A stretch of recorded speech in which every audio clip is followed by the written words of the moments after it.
Eh bien, je vous propose de commencer cette seconde journée de ce beau colloque sur l'histoire et les historiens des idées.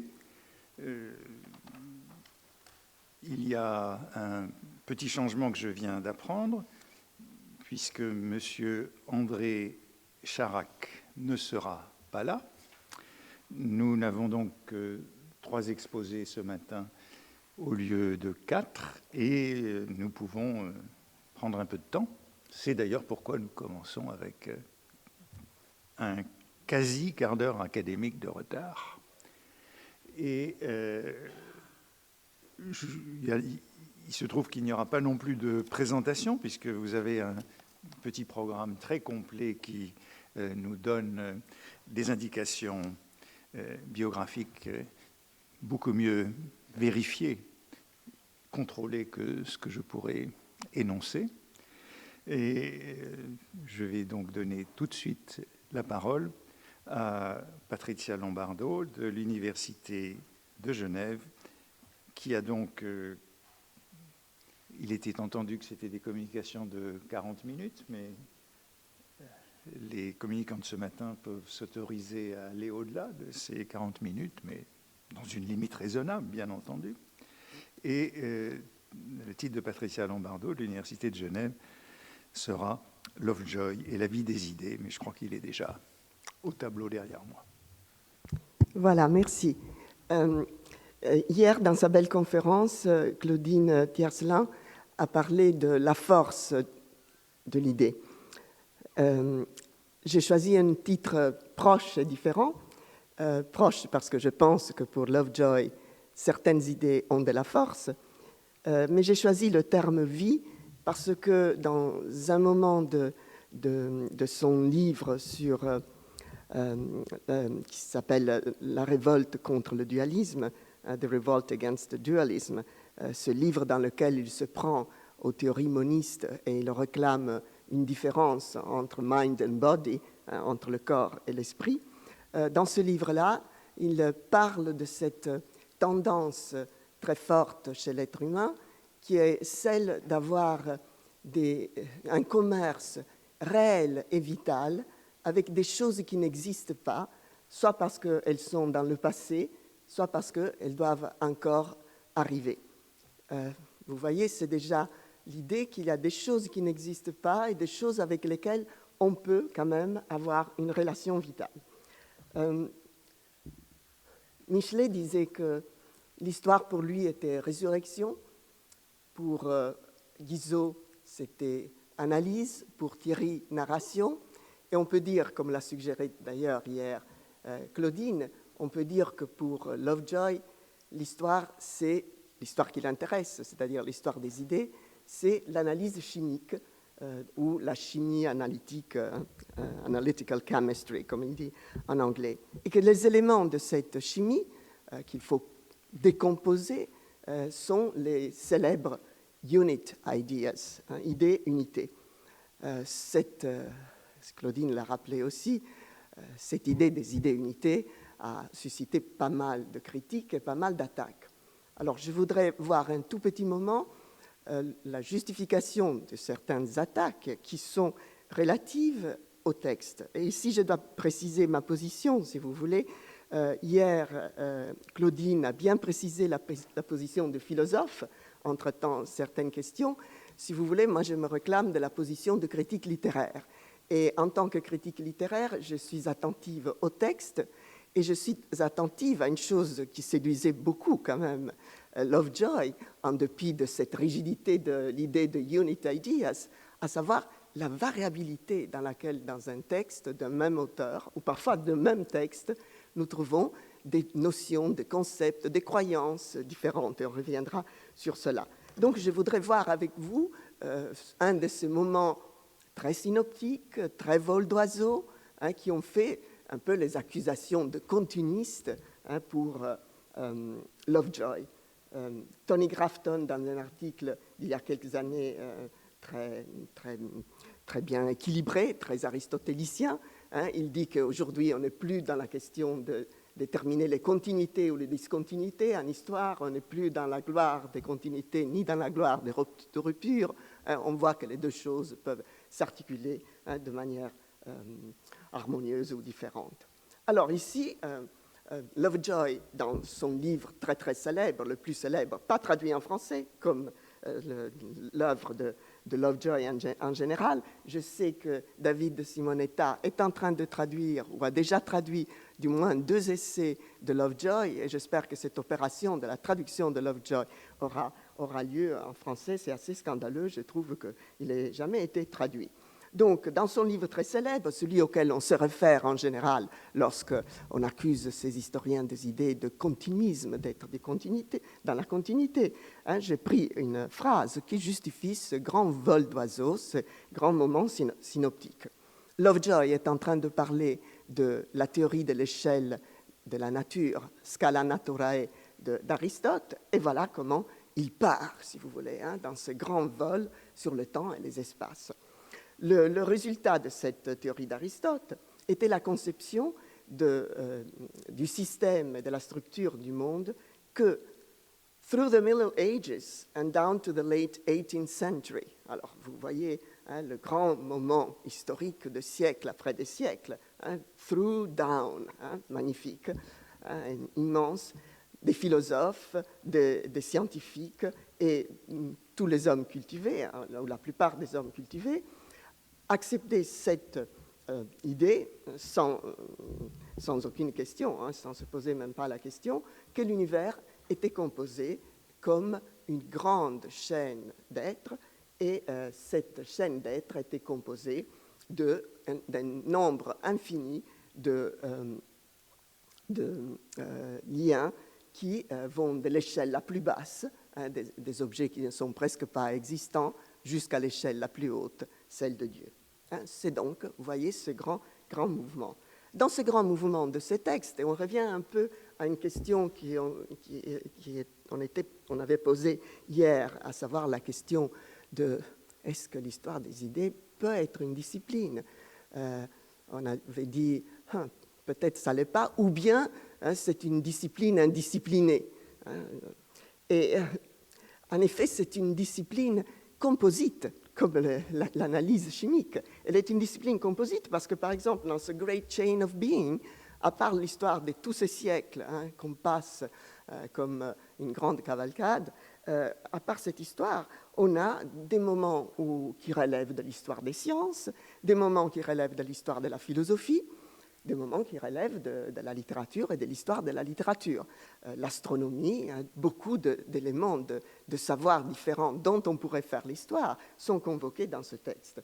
Alors, un des physiciens naturalistes qui a été convoqué est Charles Bonnet. Vous voyez ici comment l'échelle est organisée. Et un autre, c'est le célèbre physicien britannique Robert Flood.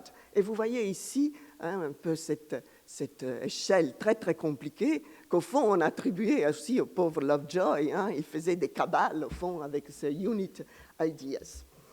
Alors maintenant je voudrais passer à quelque chose que aussi Claudine a mentionné, à savoir quelques-unes des attaques ou des critiques qu'on a faites à Lovejoy.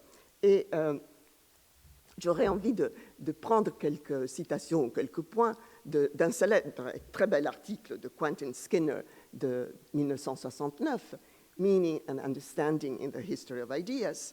C'est un texte un long essai où Skinner s'en prend à la fois aux textualistes et aux contextualistes.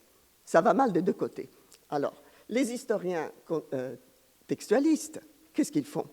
Ils créent des continuités infondées. Vous le voyez ici, attendez. Spurious persistence. Il y a une persistance des idées. Et surtout, qu'est-ce qu'ils font ? Ils créent un type idéal d'une certaine doctrine, comme par exemple, et là vous voyez que Lovejoy est mentionné, The Great Chain of Being, The Social Contract, le machiavélisme, la doctrine de l'égalité, du progrès, la séparation de pouvoir, etc. Et le danger de ce type de regard sur un type idéal, c'est celui de hypostasiser une doctrine comme si elle était une entité. Donc de donner cette existence essentialiste à la doctrine préalable, au fond, à la recherche historique. Et Skinner continue encore dans cette culpabilité des textualistes, parce que, selon lui, ils font de véritables mythologies des doctrines, et cette doctrine, qu'est-ce qu'elle fait? Elle se pose parfois, elle repose parfois sur des idées très, très latérales chez un auteur. Et il réclame en revanche un type de connaissance qui puisse reconstituer la pensée d'un auteur. We cannot learn from any such history what part trivial or important the given idea may have played in the thought of any individual author. Donc, il réclame cette connaissance de l'auteur individuel et de la hiérarchie de ces idées, de ces notions chez un auteur.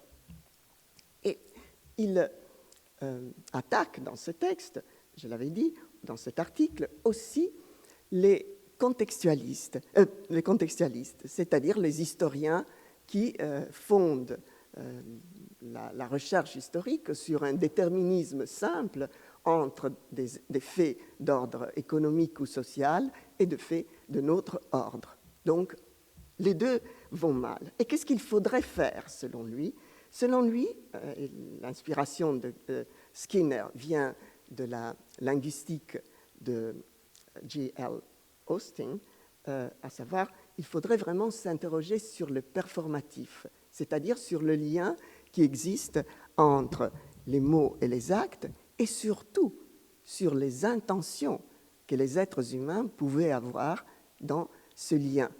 Et il utilise ce terme inventé par Austin, qui est illocutionary force, donc la force d'une illocution, c'est-à-dire la manière dans laquelle je suis en train de dire quelque chose, ce qui peut créer des ambiguïtés très grandes, à savoir, on ne peut pas savoir si c'est un ordre, si c'est un désir ou si c'est une loi, parfois.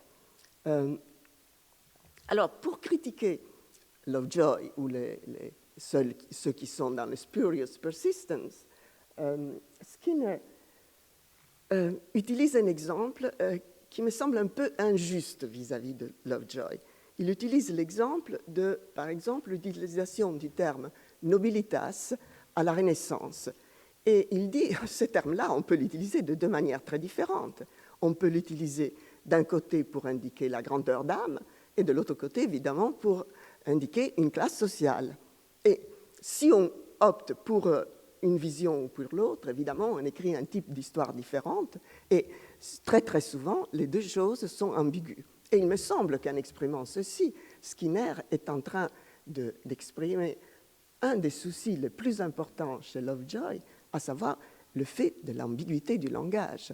Cette ambiguïté du langage dont Claudine a aussi parlé hier, et cette ambiguïté du langage qui fait que Lovejoy pense que la première opération de cette analyse chimique est celle, évidemment, d'identifier les termes, de les isoler et de voir les significations différentes que ces termes peuvent avoir à l'intérieur d'un même texte, parfois à l'intérieur d'une même phrase, d'un même paragraphe, et essayer de déterminer quelle est la véritable signification de ces termes. Donc il me semble qu'il n'est vraiment pas quelqu'un qu'on peut accuser de faire ceci avec nobilitas ou avec d'autres conceptions. Pour le terme romantisme, on le sait, je sais que Frédéric Neff reprendra la question du romantisme de Spitzer cet après-midi, ou en fin de matinée. Pour le terme romantisme, évidemment, Lovejoy écrit 2 articles où il essaye de séparer toutes les significations différentes qu'on donne à ces termes de romantique ou de romantisme. Pour le terme nature, Claudine l'a rappelé hier, dans le livre qu'il a écrit avec Boas, qui voit la notion de primitivisme de l'Antiquité par certains moments jusqu'au moins XIXe siècle. Là, il voit les maintes significations, parfois contrastantes, parfois vraiment dans un clash total du terme nature. Alors, ici, je ne lirai pas en détail, mais je vous montrerai un peu quelques termes. Vous voyez que dans cet article « The Meaning of Romanticism for the Historian of Ideas », Lovejoy est en train de décrire, dans cette manière un peu paradigmatique, comme les gestes méthodologiques que les historiens des idées doivent faire. Donc, avant tout, prendre les textes qui sont importants, relevant, par la suite faire une analyse logique, c'est-à-dire discriminer, séparer dans les textes ces termes et les extraire du texte. Et là, vous voyez l'analyse chimique qui est en train de se faire et voir comment, dans des contextes différents, sous de différentes définitions ou phrases, elles existent dans diverse provinces of thought, donc dans des champs disciplinaires ou de pensée très très différents. Et il explique qu'est-ce qu'elle sait pour lui, c'est les relations logiques, c'est-à-dire les relations d'implication ou d'opposition entre des catégories. Vous voyez que c'est ample le travail de Unit Ideas. Elles ne sont pas un bloc fixe et fixiste, elles ont au contraire une dynamique qui comprend aussi la contradiction. D'ailleurs, la contradiction et le paradoxe fascinent Lovejoy. Dans un très beau texte qui plaît évidemment aux littéraires comme moi, qui est sur Milton, le grand puritain, Milton, qui était convaincu de ce péché originel qui est toujours dans le corps et dans l'âme de l'homme, qui est un Satan en puissance toujours, Milton fait prononcer un discours à Adam, et ce discours dit c'est vraiment terrible que le péché originel a été fait, que l'homme ait trahi la confiance que Dieu lui avait faite, mais quand même, si on n'avait pas eu ça, on n'aurait pas eu la rédemption. Donc, ça a été positif. Et là, il parle de ce véritable paradoxe au cœur même du puritanisme de Milton. Donc, vous voyez que ces unit ideas sont bien loin d'être ces choses un peu cabales dures, si vous voulez, desquelles on a accusé Lovejoy. Donc, il faut voir avec quelles idées elles sont compatibles et quelles idées elles sont incompatibles. Donc, vous voyez que c'est une cuisine très, très complexe, cette analyse chimique. Alors, je voulais passer rapidement à travers la critique de notre philosophe des années 60 encore, qui est John Donne, encore dans un article magnifique, The Identity of the History of Ideas. Alors, là, il se plaint de deux choses. Avant tout, est-ce que l'histoire des idées a parlé de choses qui ont existé?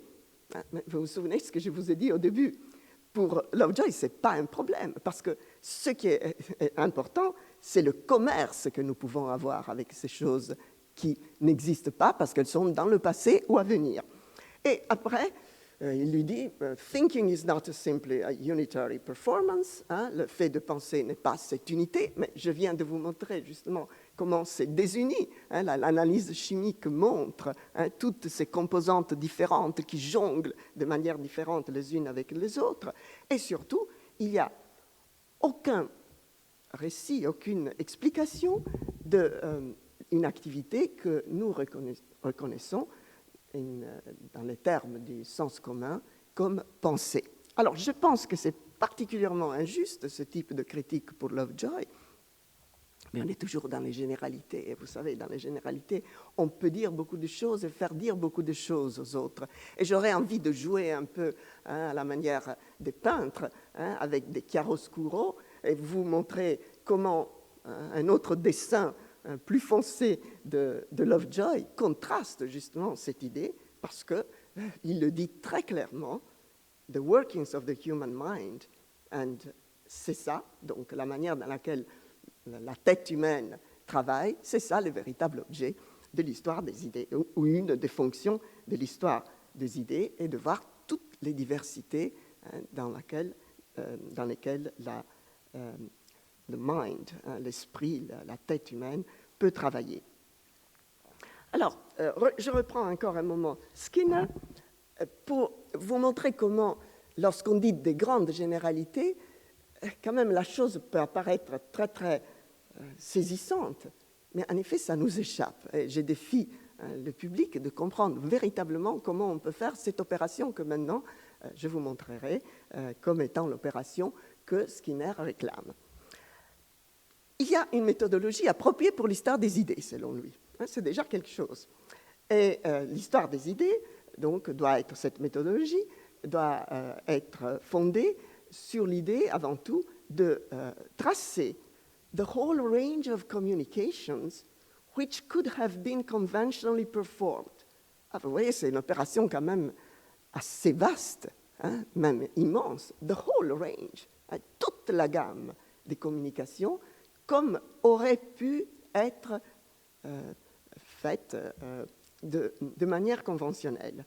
On the given occasion, donc au moment où il y a un énoncé, et par la suite, tracer les relations entre cet énoncé et un plus large contexte linguistique pour pouvoir décoder la véritable intention d'un écrivain.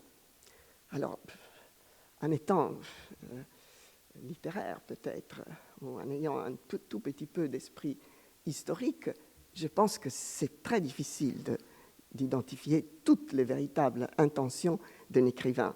Ce n'est pas le fait de le mettre en connexion avec un événement de notre ordre, un édit du roi ou une page de Descartes que nous pouvons voir ce qu'un écrivain littéraire ou d'autres genres peut avoir voulu dire. On doit faire des hypothèses, on doit faire des conjectures sur ce qu'un écrivain a pu dire et ses intentions. On ne peut pas les récupérer. Ceci touche à un problème très important que Lovejoy partage avec son ami Mandelbaum, Boris Mandelbaum, à savoir le problème de qu'est-ce que la connaissance historique. Problème nietzschéen déjà. Vous vous souvenez de Nietzsche dans des fragments posthumes de 1873, il dit il y a deux manières de voir l'histoire. Une qui est dictée par la vie, qui fait que nous déformons, nous faisons violence aux choses du passé, nous les changeons, nous les faisons à notre mesure. C'est ce que j'appelle l'esprit classique, il dit. Pourquoi ? Parce qu'on veut voir dans l'histoire des exemples. De l'autre côté, il y a le traditionnaliste, triste traditionnaliste, qui, lui, il essaye de ressusciter le passé tel qu'il était. Alors, je dirais que dans ce moment où Skinner projette cette possibilité, en dépit du performatif de Austin, en dépit de l'illocutionary force, cette possibilité de faire la somme de toutes les communications possibles, il est dans ce rêve d'une totalité de prise du passé à laquelle, on le verra un peu par la suite, Lovejoy ne croit pas tellement. Tout en pensant qu'en étudiant le passé, il faut étudier le passé. Je dirais qu'il est dans une position moyenne par rapport à celle de Nietzsche, qu'on peut faire au fond les deux choses. Alors, juste pour contredire dans cette méthode du chiaroscuro ce que Skinner vient de dire, je voulais vous porter l'attention sur un petit texte que Lovejoy a écrit très très tôt, en 1908. Donc Lovejoy a passé à travers différentes universités américaines et il a été à Harvard dans un moment de gloire, lorsqu'il avait Santayana, lorsqu'il avait Reusch, lorsqu'il avait William James, donc il a eu une formation vraiment incroyable et il a été, Claudine l'a rappelé hier, il a été intéressé par des champs de savoir très très très différents. Et un des champs de savoir qui l'a intéressé, ça a été cette sorte d'application psychologique aux sciences économiques. Et il écrit un compte-rendu assez long d'un livre de Frank Chatham Sharp, le créateur de Business Ethics, et tout en étant très gentleman, très gentil, il n'est jamais violent, Lovejoy, il dit qu'il se méfie beaucoup de sa recherche sur le moral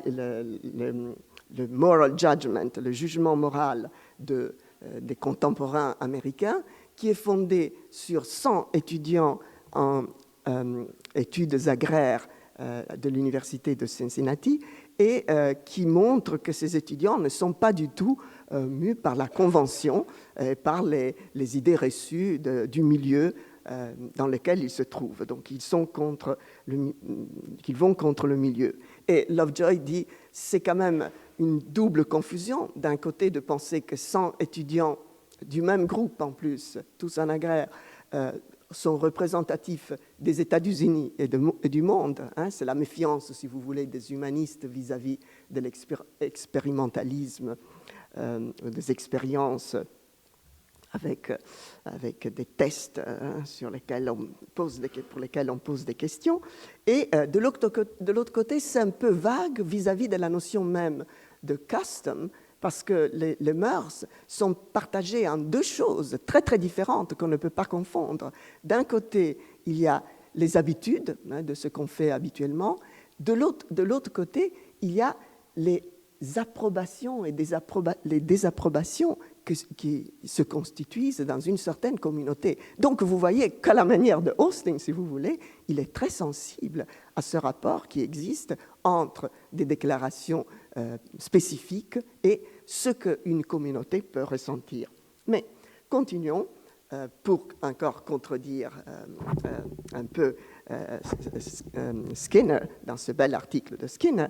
Voilà comment, tellement de fois, Lovejoy insiste sur « the workings of the human mind ». Et là, je voudrais dire un autre lieu, au-delà de l'analyse chimique, dans lequel se trouve la vie des idées, ou de certaines idées, pour Lovejoy, c'est dans les émotions. Et je dirais que dans ce terme que nous utilisons beaucoup aujourd'hui, un peu avec la signification plutôt anglophone de ces termes, dans le terme émotion, il voit non simplement les émotions, non simplement ces réverbérations émotionnelles du pathos métaphysique qu'on a mentionné hier, mais Lovejoy voit tous ces systèmes de dépendance dans lesquels les émotions se trouvent, à savoir les valeurs, les croyances, les désirs, et tout cet ensemble, et les pensées, tout cet ensemble fait the workings of the human mind, et c'est cela qui intéresse particulièrement Lovejoy. Je ne lis pas. J'ai combien de temps encore? Je ne lis pas, mais vous voyez les termes que j'ai soulignés, les pensées, les émotions, le mode d'expression, les actions, les pensées, et comment cette pensée, l'historien des idées, doit déterminer how these thoughts have arisen, comment ces pensées ont surgi, comment elles sont combinées, comment elles ont interagi, et pour ou contre, et comment elles ont été reliées à l'imagination et les émotions et le comportement que ceux qui ont eu ces idées. Donc, vous le voyez que c'est un vaste programme d'interrelation, et on revient un peu à la question de qu'est-ce que c'est qu'une idée que Claudine avait posée hier, et au fond, il faut répondre pas seulement avec le terme dans le sens commun, mais il faut répondre aussi dans le terme avec cette analyse chimique de tous les éléments qui composent l'idée et qui, au fond, sont les émotions, les pensées, les croyances, même les comportements et les actions des êtres humains et les désirs. Et on reviendra sur cette histoire du désir. Donc, ce que l'histoire des idées, elle le dit dans le Reflections on the History of Ideas, je pense que c'est l'essai que vous traduisez, David, n'est-ce pas? Il dit, ce que doit faire l'histoire des idées, c'est l'histoire of man thinking, donc c'est la réponse à John Donne, non? Of man thinking, feeling, imagining and evaluating. Donc, la question de juger des valeurs. Alors, ici, je voudrais déplacer l'attention qu'on a eu d'habitude pour ce texte de Lovejoy, qui est The Great Chain of Being, qui est magnifique, qui plaît à tous les comparatistes, parce qu'on passe par-ci, par-là, on a vu les siècles des auteurs différents qui sont en France, en Angleterre, en Allemagne, en Italie, il va partout. Pas dans l'Est, pas dans l'Orient. ce qui évidemment ferait faire des critiques à l'eurocentrisme de ce type de penseurs des histoires des idées. Et le texte qui m'intéresse peut-être le plus, en ayant revisité pas mal des textes de Lovejoy, c'est celui qui avait été une série de conférences, Claudine a fait référence, une série de conférences à Swarthmore College en 1941. Donc, vous voyez, c'est une date assez chaude pour l'histoire européenne, au moment où Lovejoy pensait vraiment que c'était désastreux, le spectacle de ce qui arrivait en Allemagne et en Europe. Et cette série de conférences n'a été publiée qu'en 1961. Et il s'agit de quelques conférences. Et là, je pense que Lovejoy dit de manière très précise, au fond, ce qu'il pense véritablement de l'histoire des idées, à savoir que la partie la plus intéressante, j'ai peut-être mal dit le titre, c'est Reflections on Human Nature. La partie la plus intéressante de ce que l'histoire des idées peut faire, c'est de s'interroger sur l'histoire de la théorie, des théories sur la nature humaine. C'est donc ça, pour lui, une des choses les plus importantes de l'histoire des idées. Et voilà qu'il dit que The History of the Theory of Human Nature est un des champs les plus importants d'investigation pour le chercheur en histoire des idées. Et il dit que ces séries de lectures, surtout la première là, est une tentative de construire pour nous some fragments, quelques fragments de ce que le XVIIe siècle aurait probablement appelé traité de passion. Et là, il commence tout de suite à corriger cette idée de traité de passion. Et pour moi, c'est très important qu'il dise some fragments. Parce qu'au fond, c'est la question qui nous hantait un peu hier. Qu'est-ce que l'histoire des idées? Est-ce qu'il y a l'histoire des idées? Est-ce qu'elle existe? Est-ce qu'elle n'existe pas? Est-ce qu'elle est une discipline séparée? Est-ce qu'elle est un champ séparé dans une discipline? Au fond, ce qui dit mieux l'histoire des idées, c'est le terme « reflections ». Ce terme sur lequel se pose Lovejoy dans l'introduction même de ce livre, les réflexions. Donc, quelque chose qui est de l'ordre de l'essai.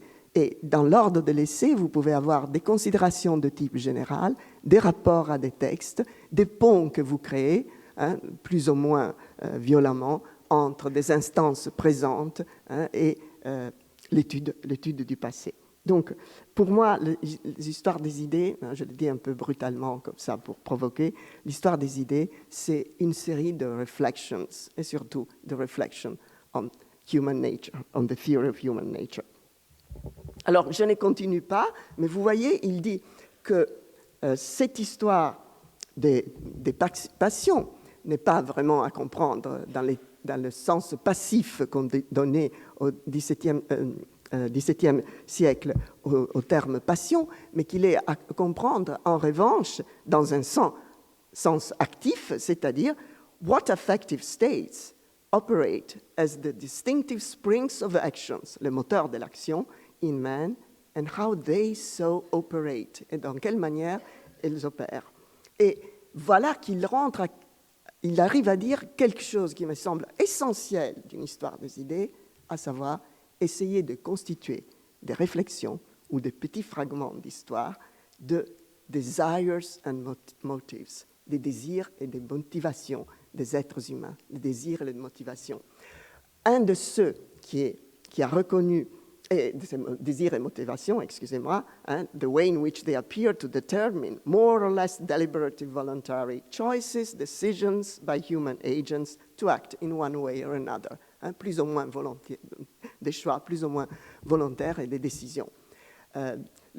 Celui qui a été peut-être le plus attentif à l'œuvre de Lovejoy, même s'il le mentionne que 3 ou 4 fois ou 5 fois dans son livre, c'est Jöns Elster avec son magnifique livre The Alchemist, voilà, on y est, The Alchemist of the Mind de 1999, où il voit l'importance de Lovejoy comme de quelqu'un qui a pu exactement s'interroger sur cette question des motivations humaines. sur cette question qui font que les émotions peuvent avoir quelque chose de rationnel et parfois certains de nos comportements les plus irrationnels sont justifiés de manière rationnelle. Et on reverra sur ceci. Alors, je suis une littéraire, j'adore Lovejoy pour la manière dans laquelle il écrit. Il écrit bien, il a de belles phrases longues, un anglais oublié. Lorsqu'on lit les essais d'aujourd'hui, on est atterré par ce langage PowerPoint, une phrase d'une ligne. Et on a de la chance si c'est une ligne et demie. Et lui, il a des phrases longues, il a des relatives, il a une composition où toute la syntaxe est sollicitée. Vous voyez, la syntaxe, c'est un peu comme l'analyse chimique, c'est des composantes. Alors, c'est un moment, au début de ce livre que j'aime beaucoup, The Reflection on Human Nature, où Lovejoy dit, avec ce regard toujours vers le passé, dans le temple de l'Antiquité à Delphes, c'était écrit que le type de connaissance qui était plus importante pour l'être humain, c'est la connaissance de soi-même. Et voilà comment il fait cet arc à la Chateaubriand, je dirais, qui a lu beaucoup évidemment, entre le présent et le passé. But no generation of man can have it come with more force than our own. For self-searching is most commonly the offspring of self-distrust and misgivings. Donc, le désir de s'interroger sur soi-même est souvent le résultat du manque de confiance en soi et des soucis. It is especially when he feels ill that the plain man becomes curious and sometimes erudite about his inward parts. And never before, it is probable, has the reflective portion of mankind suffered a more acute attack of self-distrust or experienced more sudden and disquieting misgivings about its own species. It is the unexpectedness and suddenness of the attack, even more than its nature and causes, that makes our time exceptional. Vous voyez, c'est le caractère exceptionnel de notre temps, les années 40, 41, c'est ce caractère exceptionnel, c'est cette ombre terrible du self-distrust qui fait que l'historien des idées a envie de s'interroger sur quelque chose. Et ici, je reviens à ce problème de la connaissance historique qui est surtout traité par Lovejoy dans un texte qui s'appelle Present Standpoints and Past History, un article de 1939, dans lequel Lovejoy prend cette position, comme je dis toujours, aristotélicienne, modérée, entre l'idée que le présent détermine complètement et radicalement nos choix d'investigation dans le passé, et en revanche l'idée que l'histoire est complètement une archéologie du passé sans aucun lien au présent. Et il dit, on peut bien dire, comme on l'a dit, comme le dit aussi John Dewey, qu'on est déterminé culturellement par notre présent, mais c'est une chose très très large. Et peut-être ce sur quoi il faudrait s'interroger, c'est la notion de interestingness, c'est-à-dire de possibilité d'intéresser. Et la possibilité d'intéresser est vraiment quelque chose qui, d'une certaine manière, est lié à notre présent, ce qui fait, et c'est une question importante pour nous tous qui faisons de la recherche dans des questions historiques ou de type semblable, à savoir pourquoi à certains moments il y a un dada ou certains dadas sur certaines choses, sur certaines questions. Peut-être on ne peut jamais répondre, mais il y a un effet de contagion, on revient à cette histoire contagion, il y a un effet de contagion où à certains moments il y a une interestingness, une possibilité d'être intéressant qui se crée et qui se forge. Et évidemment ici, Lovejoy le montre, le dit, ici c'est cet état du présent, cette scène, ce grand théâtre terrible du présent qui fait que lui, il s'interroge sur quelque chose, et savoir, il s'interroge sur une théorie de la nature humaine qui a à voir avec le self-distrust, avec la non-confiance en soi. Je crois qu'on n'a pas... J'ai combien de temps encore? Je peux avoir 10 minutes. Alors, voilà. Alors, je voudrais... je ne lirai pas ceci, mais c'est encore une phrase très belle. Voilà. Pas de phrase belle, j'en ai déjà montré une.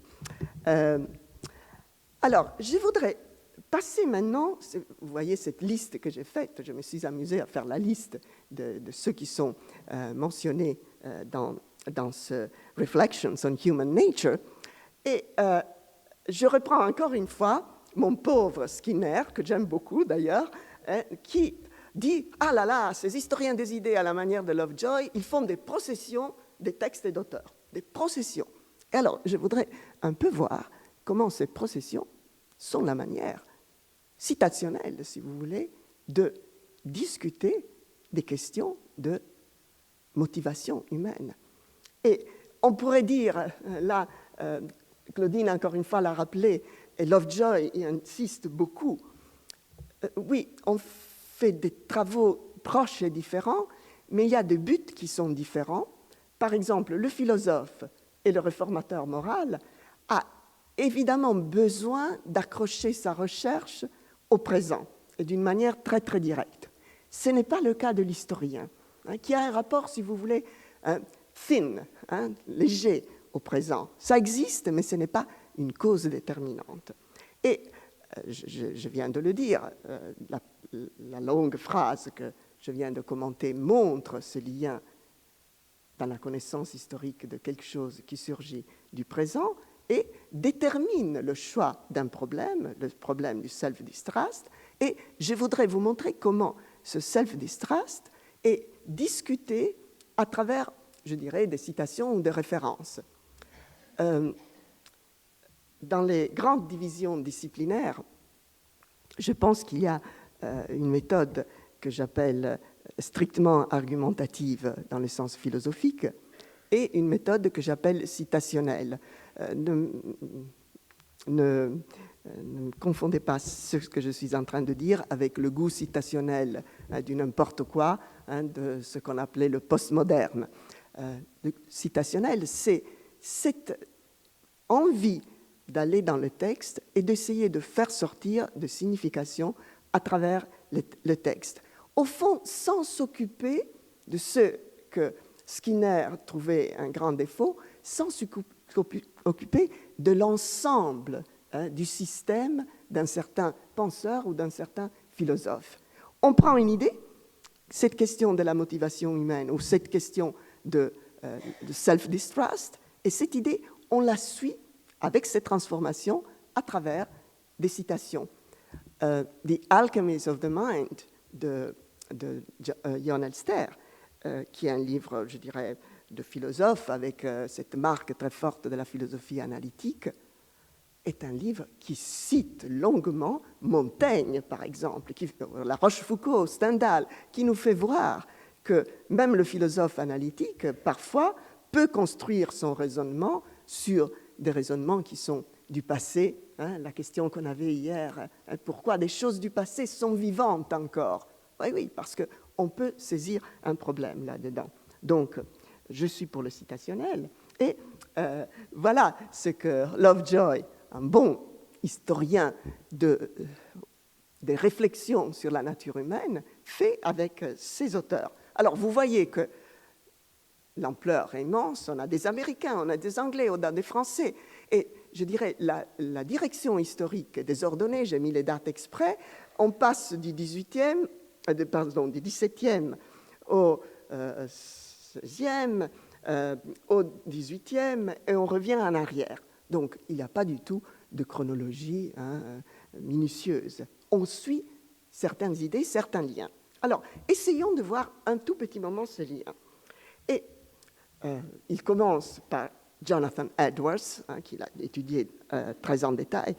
Une des premières disciplines de Lovejoy était l'histoire des religions. Et lorsqu'il était venu à Paris à la Sorbonne en 1998, il avait étudié l'histoire des religions. Jonathan Edwards a été toujours quelqu'un qu'il a beaucoup étudié. Et il reprend cette théorie de la dépravation humaine, c'est-à-dire le self-distrust dans l'homme, à l'intérieur de la doctrine du péché originel, qui est défendue par Jonathan Edwards. Mais tout de suite, avec ces coïncidences historiques qui sont très importantes, tout en marquant cette emphase du péché originel, voilà que Lovejoy nous fait entrevoir la voie contraire, exactement contemporain de Edwards. C'est publié en 1958, mais c'est écrit au début du siècle. C'était publié en 1658, mais c'est écrit en 1608 ou 10.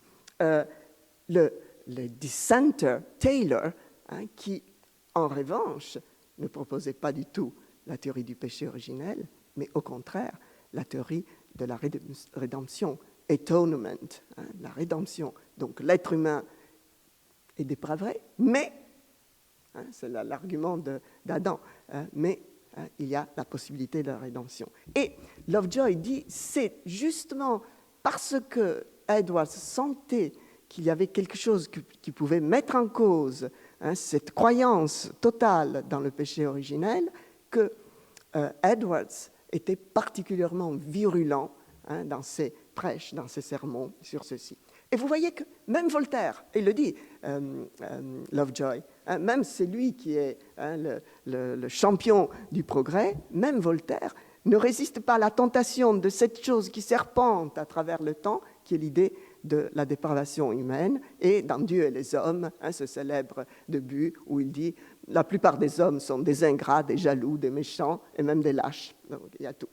Et la série elle est importante, Boileau, Machiavelli, La Rochefoucauld, La Bruyère, Pope, Swift, et le genre même de la satire. La satire, c'est exactement fondé sur cette croyance de la dépravation humaine, c'est-à-dire la non-confiance, le distrust pour l'être humain. Et après, tac, quelque chose change.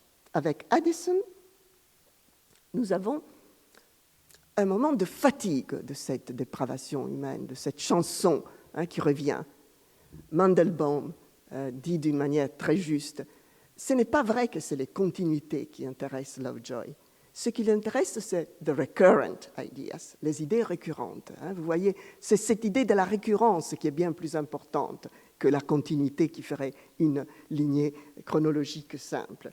Et alors, Addison dit, écoutez, c'est même malsain moralement de montrer toujours la méchanceté de l'être humain, il faudrait faire quelque chose d'autre.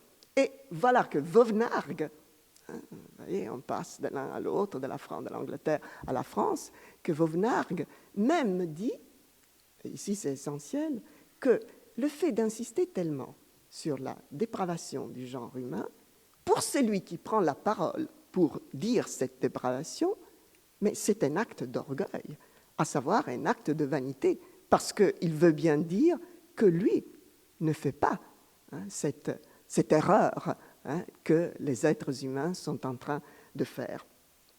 Et voilà que ça commence une autre question qui a intéressé beaucoup Jon Elster, à savoir la question de le self-deceiving, de l'illusion sur soi-même. Je n'utilise pas le terme mauvaise foi parce que le terme mauvaise foi indique une sorte d'hypocrisie. Et ce qui est intéressant pour Lovejoy, c'est de voir que de l'idée des hommes qui sont des hypocrites, on passe, parfois chez les mêmes auteurs, comme La Rochefoucauld, on passe à l'idée des hommes qui sont des dupes d'eux-mêmes. Et la corruption alors, c'est l'argument de Daniel Dike, un magnifique argument dans The Mystery of Self-Deceiving, la corruption alors n'est plus une corruption de l'être humain, mais une corruption du cœur. C'est-à-dire le fait que le cœur, le sentiment, fait que nous faisons des faux raisonnements et nous nous donnons des fausses justifications pour ce que nous faisons. Nous agissons de manière irrationnelle, mais nous disons que nous sommes des rationnels.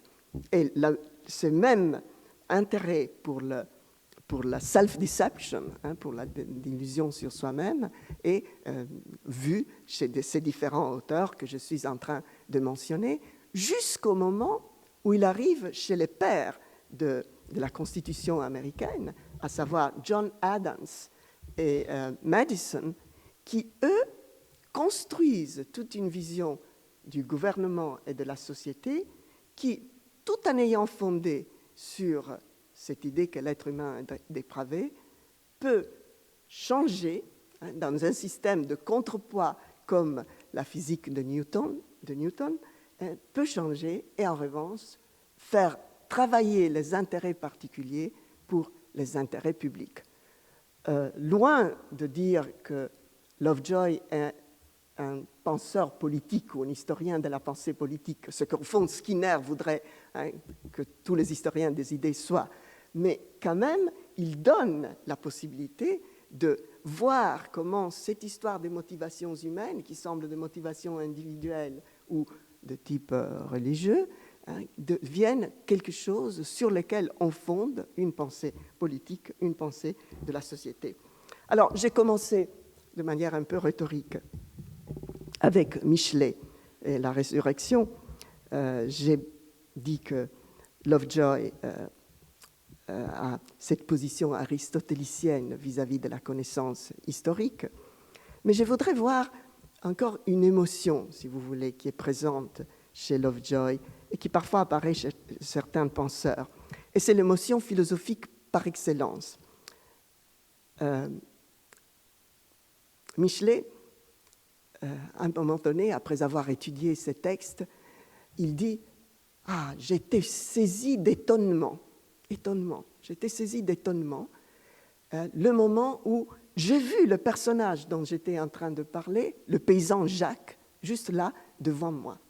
Et cet étonnement philosophique est quelque chose à laquelle Lovejoy se réfère très très souvent, philosophical astonishment, et il le relie, j'avais parlé de l'intérêt auparavant, il le relie à quelque chose qui est fondamental pour lui, chez l'être humain, à savoir la curiosité, l'envie de savoir.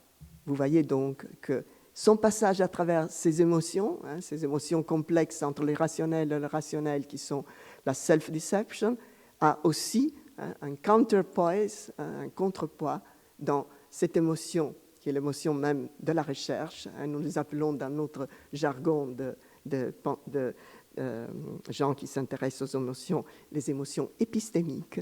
Et voilà que l'étonnement et la curiosité sont fondamentales pour l'histoire des idées. Je vous remercie.